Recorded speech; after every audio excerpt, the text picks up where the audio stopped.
tambah ni'mat. Sebab tu dalam tafsir Jalalain, dalam tafsir Inna Allah la yughayyiru biqaumin hatta yughayyiru ma bi anfusihim, Allah Ta'ala tidak mengubah nasib satu kaum mereka kaum itu ubah sendiri. Masuk ubah sendiri itu bila Allah Ta'ala bagi nikmat lagi, guna di masjid.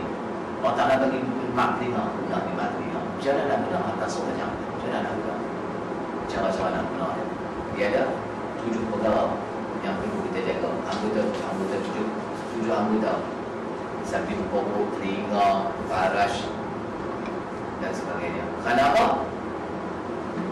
Syariat kata apa? Syariat kata sesedar dan mudah. Syariat kata sebab apa Allah Ta'ala suruh kita beribadah? Kerana nak jaga akal. Yang sedar seperti ini. Allah Ta'ala suruh kita beribadah kerana nak jaga akal. Sebab apa? Sebab akal yang menentukan. Tapi bukan semua boleh menentukan dengan akal. Alladzina yu'minuna bil ghaib. Mereka percaya kepada benda yang ghaib. Wa yuqimuna as-solat wa yu'tuna az-zakat. Yang kata ibadah ni kerana nak jaga akal. Yang kata muamalah ni nak jaga perut. Adakah benda yang kita makan sewenang-wenang kita makan? Anda semua cakap kita ni. Adakah kita boleh makan sewenang-wenang kita makan? Tak boleh. Mereka ada benda yang dihalalkan, ada benda yang diharamkan. Al-haram mubayyinun wal al-halal mubayyinun wal haram mubayyinun.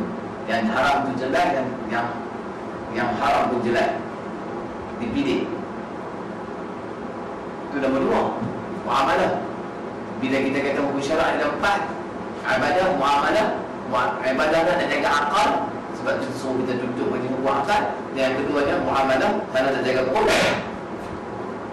Kalau bila kita jaga perut, insya-Allah kesihatan kita okey lah. Kita kata lah 1/3 udara, 1/3 air, 1/3 makanan. Jaga perut. Yang keempatnya, yang ketiganya menakahan.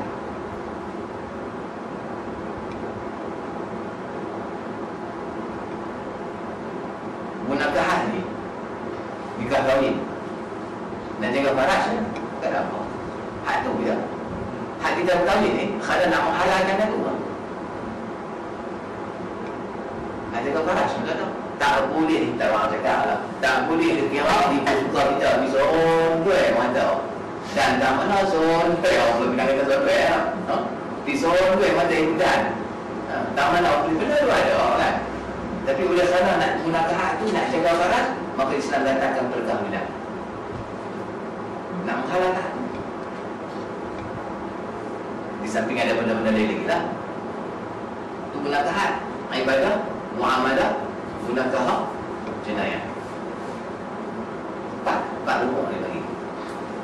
Jenayah ni yang ada hukum hudud, yang ada hukum qisas, yang ada hukum takzir, yang ada hukum sebagainya. Untuk apa? Adakah Allah Ta'ala ciptakan sia-sia? Wa man lam yahkum bima anzalallah fa ulaika hum zalimun. Barang siapa yang tidak menghukumkan dengan hukum Allah, sungguhnya dia zalim. Maksudnya jenayah. Nak jaga apa? Nak jaga nafsu. Saya mengamuk bawa barang ditetak, saya buat saja dia nak ditetak. Ada hukum dia. Tak boleh suka hati.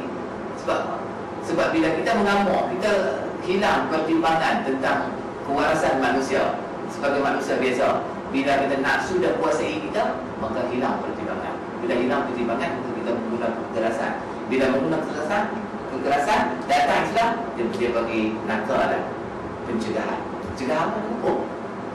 Curi potong tangan, berzina bagian, datang hukum. Kenapa? Asal nafsu. Sebab dalam diri manusia ni ada unsur, ada 4 unsur. Yang pertamanya dunia, makhluk, nafsu, syaitan. Ada 4 unsur. Ikan 10, 5 orang. Sudah tidak macam begitu banyak. Allahu Akbar.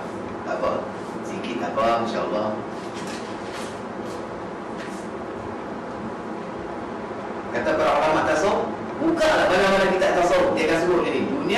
makhluk, nafsu, syaitan.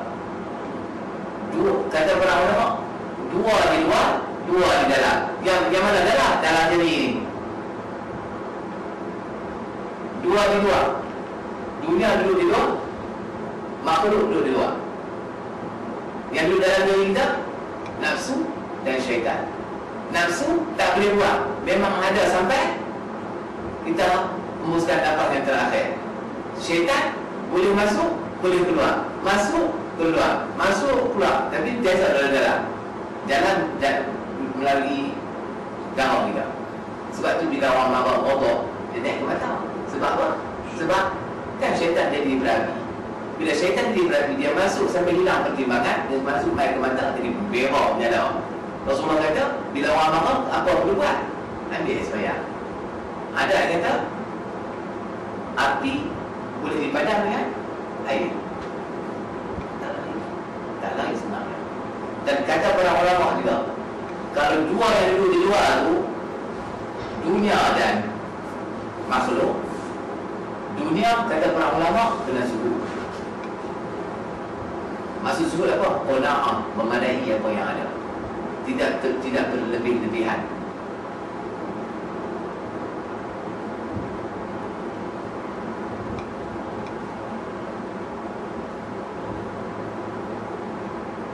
Yang keduanya, makhluk. Makhluk ni kata Imam Ghazali kena uzlah. Masuk uzlah di sini mengasihkan diri. Kita sebut dah tadi di awal, apa yang dikatakan mengasihkan diri uzlah macam mana? Uzlah dari rumah, satu kita duduk di perhimpunan, macam sesuatu orang dia buat dia kita kata dalam bahasa lama ni kita berkapa lah kan, disuluk lah. Bahasa barunya boleh segi kita nak modelnya uzlah cara model ni kita dalam masyarakat, kita buat ajaran masyarakat dan sebagainya, ikut jamaah kita yang menteraskan Islam, uzlah dia, tapi tidak mencari syarat. Dua di luar, yang di dalam ni nafsu kena kekal. Macam mana nak kekal nafsu ni? Allah tak nikah, rangsangan tu kuat. Ulama kata melalui Nabi Rasulullah, kalau dia tak tahan sangat lah, disuruh puasa. Nak kekal, sanggup puasa tak sanggup puasa tentu pada diri kita, tapi kekangannya adalah puasa. Nak kekal nafsu tu dengan puasa. Kalau sejarah kita dah baca dulu, nafsu dia tak mau mengaku kan, hang tu Tuhan aku, sampai dia dibakar, tak mau juga, sampai bagi puasa tahan sampai dibakar nak dia kata, barulah mengaku kita hang Tuhan aku, nak basah-basah nak puasa. Mana nafsu ni dia kena kekal dengan apa cara sekali. Mengikut nama tasawuf kita berusaha lah, kalau kita tak mampu. Setengah orang belajar dari macam kita orang, setengah orang dia tidak berkemampuan, tapi nafsu syahwat dia tinggi, dia tak mampu untuk nak berkahwin, maka disuruh dia berpuasa pada nak kekal nafsu. Dengan puasa lah dia kekal nafsu. Dan yang keempatnya, syaitan. Ulama kata kena lawan. Nak lawan macam mana? Benda tak nampak nak lawan macam mana? Allah. Sebab tu kata para ulama dalam membincangkan dalam kitab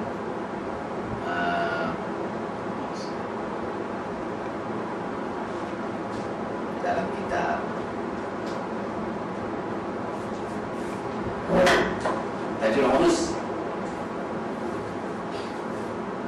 nak lawan syaitan ni mesti dengan syariat.